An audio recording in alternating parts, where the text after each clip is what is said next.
Birth is not only making babies. Birth is about making strong, competent and capable mothers who trust themselves and know their inner strength, as said by the famous poet Barbara Katz-Rothman. A very good morning to everyone. I am here, R. Arunishita, standing before you to share a few words on the most interesting topic, the most informative topic and the most attention-seeking topic, that is none other than infertility.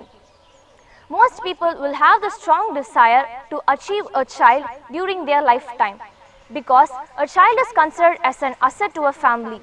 A child brings happiness to a family. A child acts a major role in a family. A life is considered meaningful when a child comes to a family because it plays a very important role in every family. Approximately 85% of the people achieve pregnancy in their lifetime within 1 year, whereas 7% of the people achieve their pregnancy in the second year, whereas the rest of the people are considered to be infertile. For this condition, we recommend the reproductive endocrinologist to satisfy their needs and satisfy their problems. So, according to this, infertility is defined as absence of baby or the inability to conceive within 12 months. There are many known causes within us which are not treated by us in our day-to-day activities. Some of them are listed below, that is the infrequent menstrual periods, female ages of 35 years and older, history of pelvic infection or sexually transmitted disease, known uterine fibroids or endometrial polyps, known male factor semen abnormalities. Regarding the infrequent menstrual periods, when a woman has regular menstrual periods of 21 to 35 days, it is considered as regular. But when a woman delays or when it is greater than 35 days, it is considered to be abnormal that she does not ovulate the egg regularly in her menstrual period. It is considered as an abnormality. It may cause problem during her pregnancy time. Ovulation is an important factor in the pregnancy. So, if there is any abnormality in the menstrual cycle or any bleeding problem, it must be recommended by the physician or a family doctor of the girl. The next factor is female age of 35 years or older. If a female attains the age of 35 years old, she must go to the regular checkup of a doctor each and every 6 months. So, it is a normal regular checkup whether her physical setup is going on a correct way or not. She must have a regular checkup whether her cycles are regular, whether there is any abnormality, whether there is any cell destruction in her body. Because when the age of the girl increases and when it attains the age of 35 years, automatically the cell number will start decreasing and it may cause infertility to her. So, there is a risk chance of female after 35 years of pregnancy. The next factor is history of pelvic infection and sexually transmitted diseases.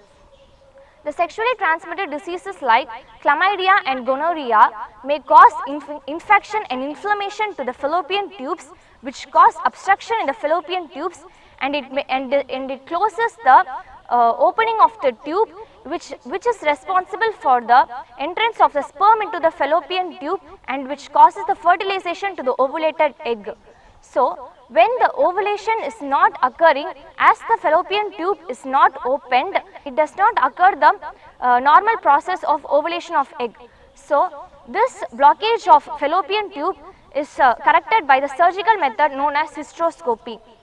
The next factor is known uterine fibroids or endometrial polyps. Uterine abnormalities such as endometrial polyps or fibroids are the upcoming factors of the female in today's society. So, it must be treated from the earlyhood. So, a person must check the doctor regularly whether she has pain during her menstrual cycle or she finds any cyst during the physical examination. It must be checked properly. Known male factor semen abnormalities. The past discussed topics were related about the female abnormalities. The one and only male abnormalities is the semen abnormalities. When the male has only the factor of infertility only by the semen. It can be detected by the semen analysis. There is a test to detect whether the semen is fertile or infertile, or whether it is ready for another fertilization process or not. So, for this we will see about the infertility test. What are the tests taken for the infertility? A thorough history and physical examination, transvaginal ultrasound, laboratory testing, hysterosalpingogram and semen analysis. First, regarding the history and physical examination, first and foremost, your family doctor will ask many questions regarding your health checkup. So, he will ask regarding your menstrual period cycle, he may ask regarding your how often you have attained your intercourse, how often you have got your pregnancy, whether there is any abnormality or not, whether he has got any pelvic inflammatory diseases or whether he has any sexually transmitted diseases or any other past medical histories or not. These and many other questions will be asked by the physician, which should be answered truthfully for your further pregnancy supports. And transvaginal ultrasound. Ultrasound is an important tool to detect the structure of the uterus, ovaries and tubes. It helps to find out the abnormalities of the uterus, tubes and ovaries, and find out what are the treatments necessary for it, and it is useful for what are the further steps it can be maintained to solve all these problems. Next, the laboratory testing. Depending on the previous test, the surgeon or the doctor may advise for further blood tests. In that, especially, the physician will advise the measurements of the bloods regarding the particular hormones like estradiol and FSH, which regulates the follicular stimulating hormone, and the TSH, which is responsible for the thyroid stimulating hormone, and it is responsible for the functioning of the thyroid, and the prolactin, a hormone that is necessary for the menstrual function. The hysterosalpingogram. This test is used for the finding of the patency of the fallopian tube, and which is responsible to find out the abnormalities like polyps, any occlusions or any scars in the fallopian tubes, which causes the destruction in the fallopian tubes. Then the semen analysis. The semen analysis is an important factor which is responsible to detect the abnormalities of a male. There are 4 categories in analyzing the semen analysis. First, the semen volume, the semen concentration, the semen motility, and the semen morphology. In the semen volume, almost 1.52 ml is the normal semen volume. If there is a reduction or decrease in the semen volume less than 1.5, it is considered to be an abnormality. So, the male has a less chance of getting fertile. Next, the semen concentration.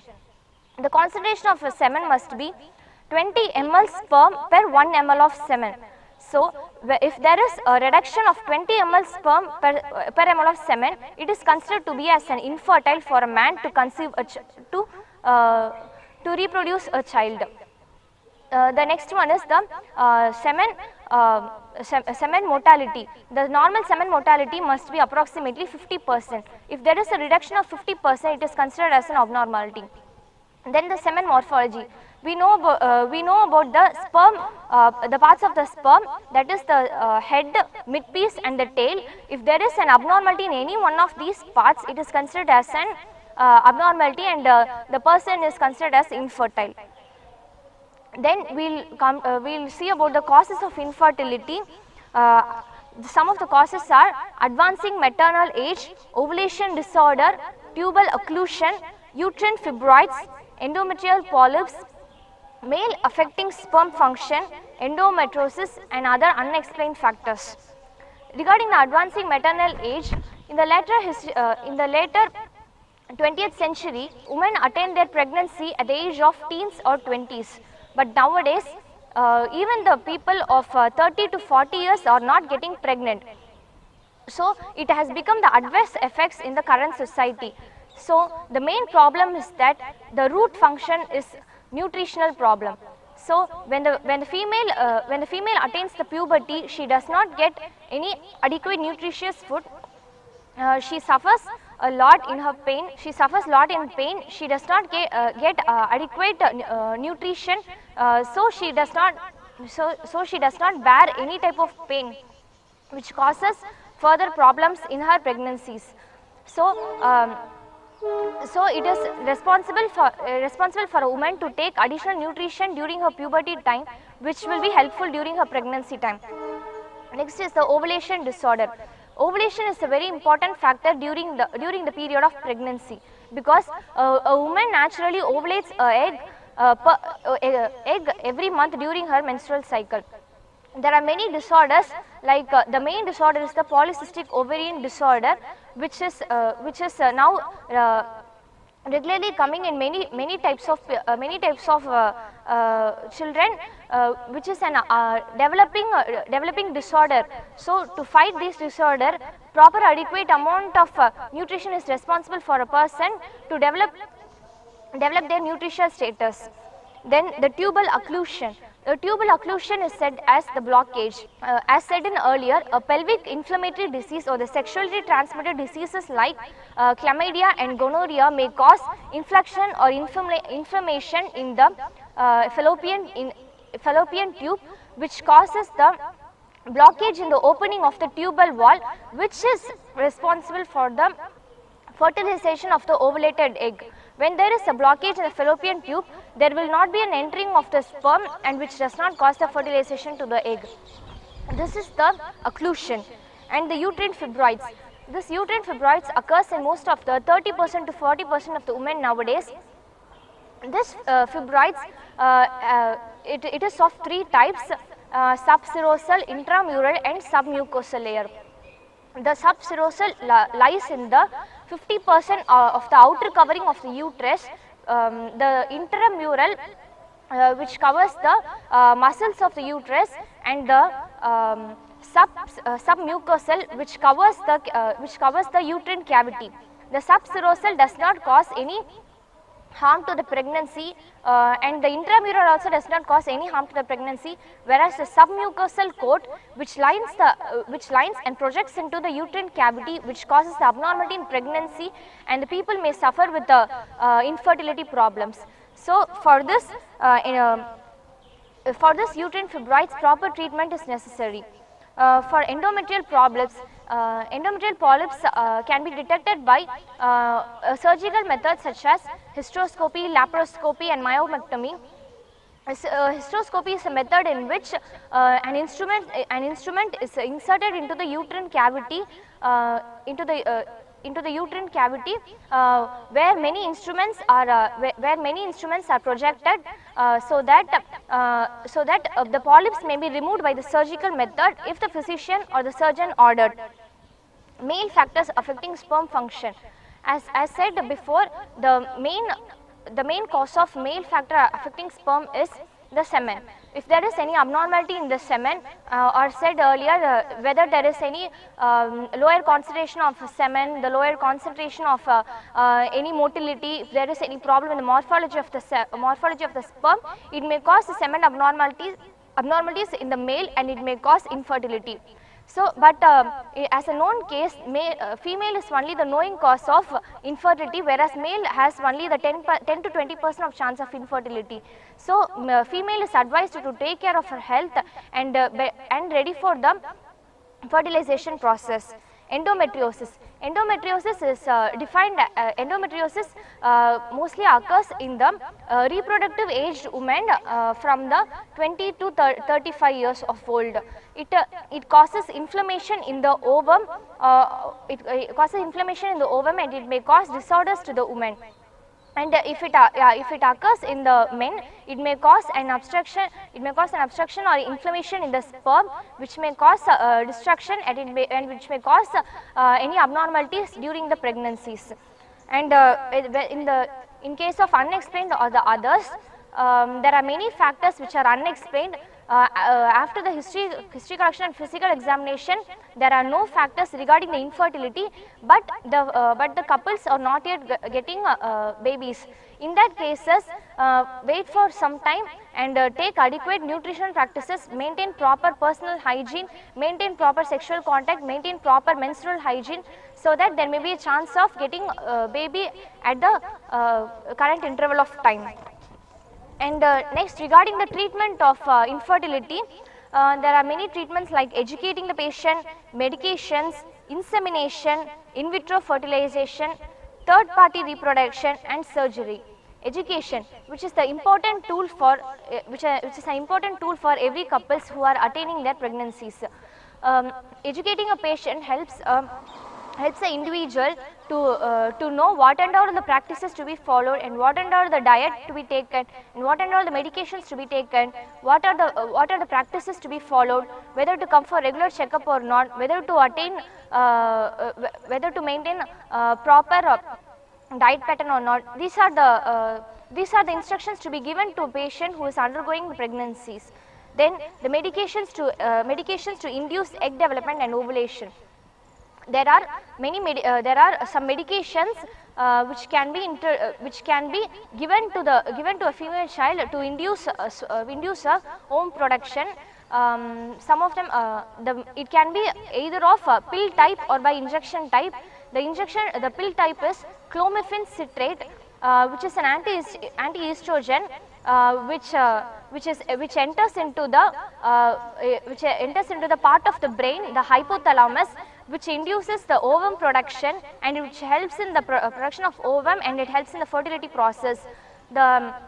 And after the entering of the hypothalamus, it again shifts to the another part of the brain called the pituitary gland, which helps in the secretion of the main hormone, that is the gonadotrophic hormone. The injection which is given for the patient for the development of the ovum for the fertilization process is the gonadotrophic hormone. This helps the person to get fertilized and to develop the ovulated egg. And the insemination. Insemination is a process by which sperm is introduced in introduced into the uterine cavity, therefore by bypassing the cervix and bringing a high concentration of motile sperm into the tubes and ovulated egg. So there is a chance of getting the ovulated eggs to be fertile. This is a process of insemination. And the next is in vitro fertilization. In vitro naturally means outside the body. The eggs from the ovum are collected outside and it is being fertilized in the laboratories. The first IVF baby, the first in vitro fertilization baby was born in England. Then then the second baby was born in USA. Then it is again getting developed into all over the countries, and it is now a famous technique of reproducing a baby, so that many couples get benefited of this technique. The woman undergoes gonadotrophic injections, and which stimulates the ovaries to produce the eggs. Then the third party reproduction. Here there are 4 types. There is a donation of egg donation, sperm donation, ovum donation, and surrogate mothers. In the egg donation, the fertile woman donates her egg for the other woman to help for her pregnancy, to attain fertilization. Whereas in men, a man donates a sperm for the infertile man for the further production of fertilization. In the other is embryo donation. A female donates her embryo for the further fertilization process, and then the final is a surrogate mother. Sperm and the ovum to get fertilized, and she takes the baby and she helps for the other mother, and she takes the baby and she delivers the baby and gives the baby to the another mother. This is known as the third party reproduction. Then through the surgical method. Through the surgical method, we can remove all the endometrial polyps, other fibroids or other occlusions. There are 3 methods: hysteroscopy, laparoscopy, and myomectomy. Hysteroscopy is an instrument. It is an instrument through which it is entered into the uterine cavity. It is a thin instrument where many other instruments are also introduced to find out the abnormal parts, and it helps to remove it. Laparoscopy is also the same method. Myomectomy is the removal of uterine fibroids. These are the methods, surgical methods for use for the treatment of infertility. So, apart from all of these, a physician or a surgeon will assist the patient to what and all to be done and what and all to be not done, and he helps only for the surgical purposes or only for the treatment purposes. Apart from all of these, a nurse is responsible to be with the patient till the treatment is completed. So, a nurse's role is very much important in the treatment of the infertility. The main role of the nurse is for proper administration of the medication, proper administration of the dosage, and proper charting her monthly cycles, and teaching how the patient to inject the hormones, and counseling a patient as she copes with the distress, assisting a physician during the egg retrieval or any embryo transformation, and learning about the hygienic practices, and giving health education to the patient, and giving the proper diet pattern to the patient, what and all to be eaten, what and all to be not eaten during the infertility, and what and all to be the medications administered by the doctor, in what interval period of time she should take it or not, and participating a team meeting with her for a regular interval of time, which helps her in providing the further reproductive process or not. I would like to conclude with the quote that the longer you wait for something, the more you will appreciate it when you get it, because anything worth having it definitely worth waiting for. Don't be discouraged. It's often the last key in the bunch that opens the lock, said by Anonymous. People may give up on you, but you must never give up on yourself. Be strong, be stable. Have a nice day. Thank you.